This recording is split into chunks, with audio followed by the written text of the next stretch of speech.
श्री स्वामी समर्थ। आज दीप अमावस्या। आज सकाळी साफसफाईला सुरुवात झाली। काही काल केली आणि उर्वरित साफसफाई आज झाली।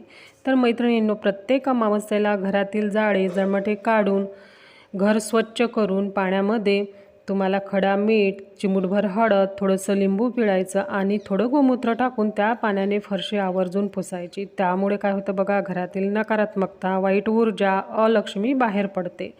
आणि सर्वात प्रथम तुम्हाला मुख्य दरवाजा स्वच्छ पुसून घ्यायचा, उंबरठा पुसून घ्यायचा आणि उंबरठ्याला हळदीचे लेपन करून पूजा करायची। नंतर मुख्य दरवाजावर हळदीमध्ये गंगाजल मिक्स करून त्याने स्वस्तिक काढावी। स्वस्तिकचा अर्थ कल्याण असो असा आहे। स्वस्तिक हे शुभचिन्ह आहे। आपल्या मुख्य दरवाजावर हळदीचे स्वस्तिक असेल तर वाईट शक्ती, नकारात्मकता घरामध्ये प्रवेश करणार नाही। त्याचबरोबर माता लक्ष्मीला हळद अतिशय प्रिय असल्यामुळे माता लक्ष्मी घराकडे आकर्षित होतील आणि घरात स्थिर होतील।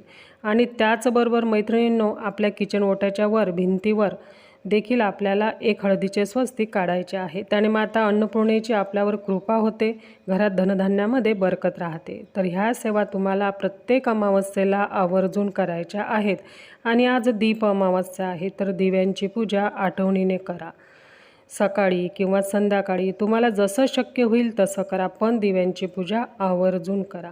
मैत्रिणींनो, माझी पूजा कशी वाटली, आवडली असेल तर कमेंटमध्ये मला नक्की सांगा।